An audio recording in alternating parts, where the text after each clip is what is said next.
Shalom. Saudara-saudari seiman dalam Tuhan kita Yesus Kristus. Hari ini, tak henti-hentinya saya mengajak kita semua untuk mengucap syukur kepada Tuhan yang masih memberikan kita napas kehidupan, kesehatan, dan kesempatan untuk menjalani hari ini. Setiap hari yang kita jalani adalah anugerah dari Tuhan, dan kita percaya bahwa Tuhan sedang bekerja dalam hidup kita untuk tujuan yang indah. Saat ini, kita akan membaca dan merenungkan firman-Nya. Namun sebelumnya, marilah kita berdoa agar hati dan pikiran kita dibuka untuk dapat menerima kebenarannya. Mari kita menghadap Tuhan dalam doa. Kita berdoa. Bapa yang baik, terima kasih atas hari yang baru ini. Kami percaya bahwa Engkau selalu bekerja dalam hidup kami, membentuk kami sesuai dengan kehendak-Mu. Terima kasih juga atas kesempatan yang masih Engkau berikan kepada kami untuk merenungkan firman-Mu. Kami sadar bahwa tanpa Roh Kudus-Mu, kami tidak akan dapat memahami kebenaran-Mu. Oleh karena itu, bukalah hati dan pikiran kami, berikan hikmat dan pengertian, agar firman-Mu dapat berakar dalam hidup kami. Kiranya setiap kata yang kami baca hari ini, dapat membentuk kami menjadi pribadi yang semakin serupa dengan Kristus. Dalam nama Tuhan Yesus kami berdoa. Amin. Pembacaan firman Tuhan saat ini terambil dari Filipi 2 ayat 13, yang berbunyi, "Karena Allah lah yang mengerjakan di dalam kamu, baik kemauan, maupun pekerjaan menurut kerelaannya." Saudaraku, seringkali kita merasa bahwa hidup ini penuh dengan tantangan dan tanggung jawab yang berat. Kita bertanya-tanya, apakah kita mampu menjalani kehidupan yang berkenan kepada Tuhan? Namun, ayat ini memberikan penghiburan bagi kita. Bukan kita sendiri yang bekerja, tetapi Tuhan yang mengerjakan dalam kita. Tuhan tidak hanya memberi perintah, lalu membiarkan kita berjuang sendiri. Sebaliknya, Dia sendiri yang memberi kita kerinduan untuk melakukan yang benar, dan juga memberikan kekuatan untuk melakukannya. Kita mungkin merasa lemah, tetapi Tuhanlah yang memberi kita kemampuan untuk hidup sesuai dengan kehendak-Nya. Oleh karena itu, jangan takut untuk melangkah dalam iman. Ketika kita menghadapi panggilan Tuhan yang tampaknya sulit, ingatlah bahwa Tuhanlah yang bekerja dalam kita. Dia yang memberi kita semangat, ketekunan, dan kemampuan untuk menyelesaikan tugas-tugas yang Dia percayakan. Ada sebuah ilustrasi di mana ada seorang karyawan baru di sebuah perusahaan besar.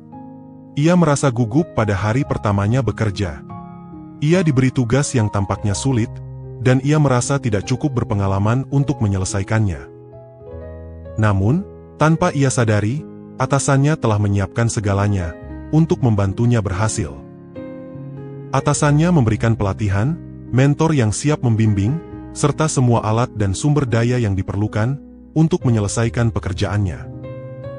Setiap kali karyawan ini menemui kesulitan, atasannya selalu ada untuk memberi arahan dan dorongan kepadanya. Akhirnya, dengan bimbingan dan fasilitas yang sudah disediakan, karyawan tersebut mampu menyelesaikan pekerjaannya dengan baik. Saudara-saudari yang terkasih, begitu pula dengan kehidupan kita sebagai orang percaya. Tuhan tidak hanya memanggil kita untuk menjalani hidup yang berkenan kepadanya, tetapi Dia juga memberikan semua yang kita butuhkan, baik itu hikmat, kekuatan, dan tuntunan Roh Kudus.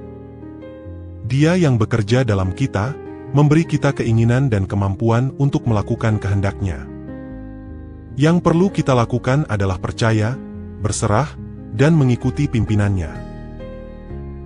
Saudara-saudari yang terkasih, dari firman ini, kita dapat mengambil 3 kesimpulan. Yang pertama, Tuhanlah yang memberi kita keinginan dan kemampuan untuk hidup sesuai dengan kehendak-Nya.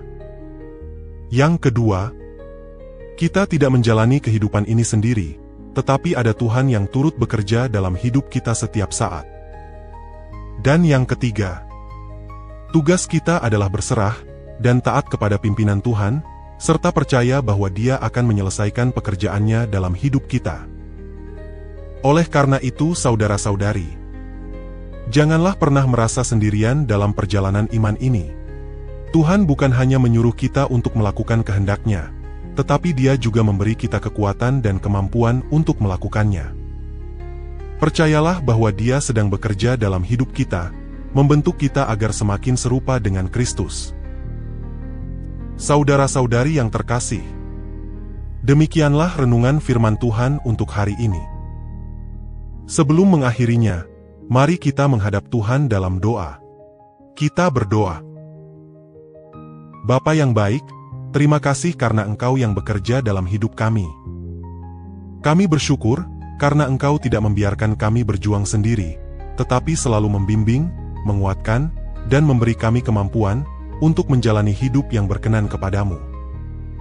Tolong kami untuk selalu bersandar padamu, dan hidup sesuai dengan kehendak-Mu. Dalam nama Yesus kami berdoa. Amin. Demikianlah renungan hari ini. Kiranya firman Tuhan yang telah kita dengar, boleh menjadi kekuatan dan pedoman dalam kehidupan kita. Sampai jumpa di renungan firman Tuhan berikutnya. Tuhan Yesus memberkati. Shalom.